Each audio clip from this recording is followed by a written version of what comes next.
Il y a environ 90 millions d'années, l'Antarctique abritait une vaste forêt tropicale remplie d'une flore et d'une faune exotiques. Cependant, tout a changé lorsque la période glaciaire est arrivée et elle est devenue la toundra que nous connaissons aujourd'hui, avec une superficie de 13,7 millions de kilomètres carrés, dont la plupart sont entièrement recouvertes de glace et de neige tout au long de l'année. De nombreux secrets se cachent sous la surface. La fonte des glaces en Antarctique a révélé des caractéristiques étonnantes telles que des micro-organismes particuliers et des glaciers chantants. Ces découvertes nous montrent la surprenante diversité et le mystère de cette région, mais elles nous rappellent également l'importance de protéger et de préserver cet écosystème fragile. Numéro 1, Alan 84001, connu sous le nom des ALH 84001, est un fragment d'une météorite de Mars qui a été découvert dans la région antarctique d'Alan Hills. Elle a été découverte le 27 décembre 1984 par une équipe de chasseurs de météorites américains du projet ANSME. Cette météorite, pesant 1,93 kg, appartient au groupe des chasinites anglites Sergotitane et se serait formée il y a environ 4,09 milliards d'années à partir de roches en fusion martienne. Son origine martienne a été confirmée par des analyses chimiques, qui ont révélé la présence d'eau liquide à la surface de Mars durant cette période. La découverte des ALH 84001 en Antarctique est due aux conditions du terrain qui facilitent la détection d'objets n'appartenant pas à l'environnement. Le projet ANSME réalise des expéditions annuelles en Antarctique, où ils ont découvert des roches impressionnantes. C'est Roberta Skor, responsable du laboratoire de météorites d'Anta, qui l'a découverte en 2005 dans le champ de glace isolé d'Alan Hills. Des recherches ont été menées pour étudier l'origine des ALH 84001 et, d'après l'analyse, la météorite semble s'être détachée d'Eos Chasma. Dans le canyon de Val Marinery en raison de l'impact d'une météorite il y a environ 17 millions d'années. Des études de datation radiométrique indiquent que ALH 84001 est arrivé sur Terre il y a environ 13 000 ans. Cette météorite a suscité un grand intérêt en raison des signes possibles de vie biologique qui y ont été suggérés. En 1996, un groupe d'experts a affirmé avoir trouvé des traces de micro-organismes martiens dans la météorite, déclenchant un débat intense. Bien que cette théorie ait été rapidement rejetée par la majorité de la communauté scientifique, elle a créé un précédent pour les avancées futures dans le domaine de l'astrobiologie. Bien que l'existence de vie martienne dans cette météorite n'ait pas été confirmée, son étude a été fondamentale pour explorer la possibilité de micro-organismes extraterrestres sur d'autres corps célestes. Cela nous rappelle que même si ALH 84001 ne contenait pas de bactéries fossilisées, il ne faut pas exclure la possibilité d'une vie extraterrestre cachée au cœur d'autres météorites. Numéro 2. La ligne de Weddell, connue sous le nom de Weddell Hole, est un phénomène inhabituel de la taille de l'Irlande qui a été découvert près de la glace de l'Antarctique en 1974. Étonnamment, ce trou s'est fermé 2 ans plus tard, en 1976, après être resté fermé pendant 40 ans. Des scientifiques déconcertés. La nature particulière de ce trou antarctique laisse les experts perplexes car ils ne parviennent pas encore à expliquer cet étrange phénomène. Le physicien Can Moore de l'Université de Toronto décrit ce trou extraordinaire situé à des centaines de kilomètres du bord de la glace, soulignant qu'il n'est devenu évident que grâce aux images satellites. On dirait que quelqu'un a percé un trou dans la glace de l'Antarctique. En 2016, après avoir été fermé pendant 4 décennies, le trou s'est brièvement ouvert puis a de nouveau disparu. À son apogée, le trou couvre environ 31 000 milles carrés, ce qui en fait 2 fois la taille des Pays-Bas. Les scientifiques ne savent toujours pas exactement ce qui cause l'ouverture et la fermeture de cet étrange trou, mais ils espèrent en profiter pour en apprendre davantage sur le changement climatique. Selon les chercheurs, ces polylignes ont le potentiel d'influencer le climat et devraient apparaître davantage en raison du réchauffement climatique. La présence de ces trous est à la fois inquiétante et excitante. Imaginez comment ces immenses trous qui apparaissent à la surface d'un continent entier, sans parler des grands trous qui s'ouvrent et se ferment à volonté, peuvent perturber l'équilibre de notre système naturel. Numéro 3. Blood Falls en Antarctique, une cascade rouge appelée Blood Falls a été découverte. Le géologue Grefeld l'a découverte en 1911 et on pensait que la couleur était due aux algues rouges. Cependant, on a récemment découvert que l'eau provenait d'un lac sous-glaciaire riche en du fer et du sel. L'eau est expulsée sous pression et s'oxyde au contact de l'oxygène, lui donnant la couleur rouge.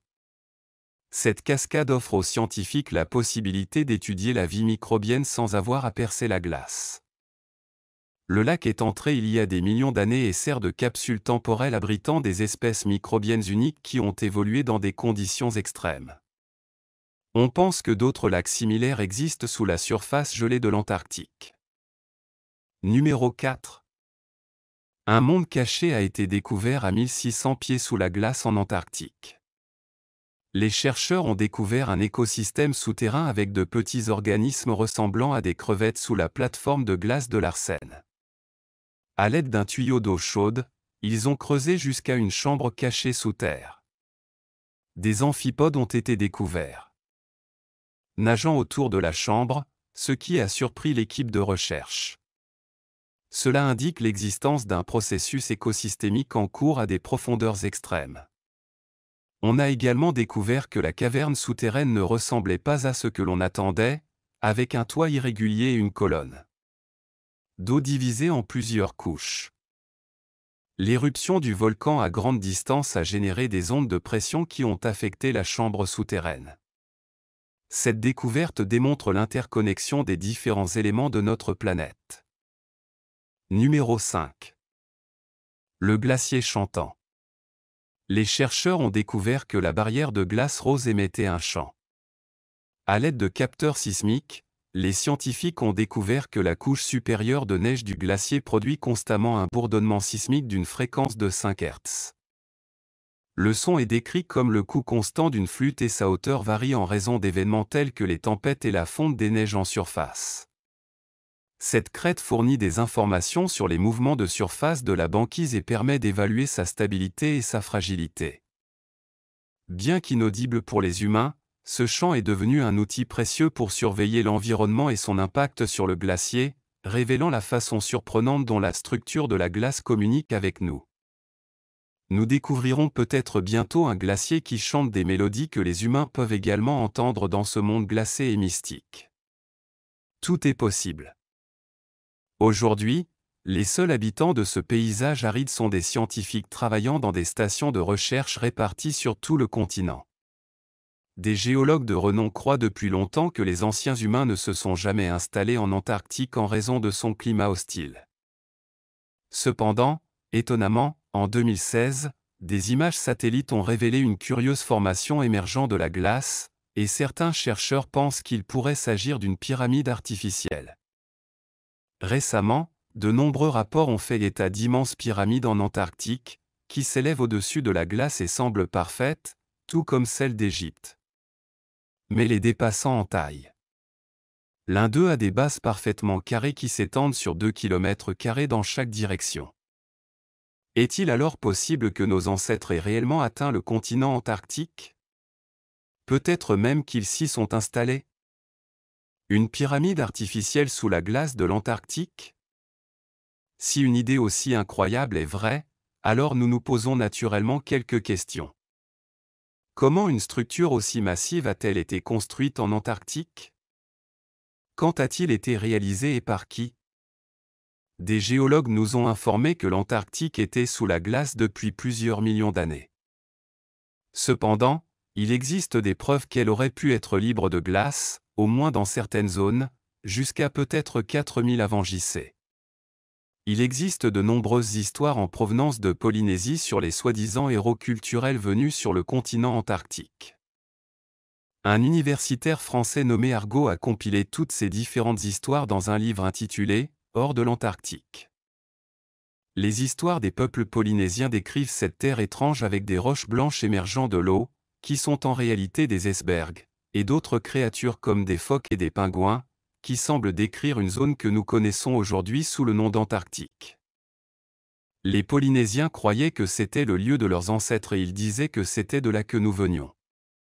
Est-il vraiment possible que l'endroit le plus froid de la Terre ait autrefois été suffisamment chaud pour être habité par l'homme?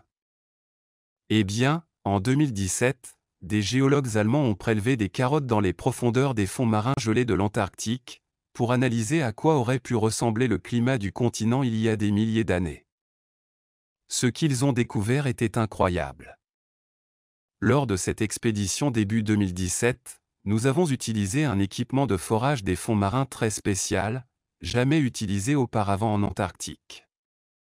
Lorsque nous utilisons cet équipement de forage spécial, nous rencontrons les sédiments et observons instantanément plus de 60 variétés différentes de plantes, ressemblant à celles que l'on pourrait trouver dans une forêt tropicale humide, dans un régime de température similaire à celui que nous connaissons aujourd'hui dans le nord de l'Italie.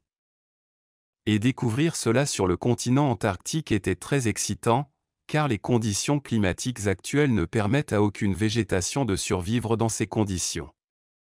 Par conséquent, sur la base de cet endroit et de l'environnement que nous avons trouvé, je pense que le continent antarctique et les secrets qui restent à découvrir nous en diront beaucoup sur la planète Terre. J'apprécie que vous ayez regardé notre vidéo jusqu'à la fin. Nous serions ravis que vous vous abonniez à notre chaîne afin que vous puissiez continuer à profiter de notre contenu à l'avenir. À la prochaine!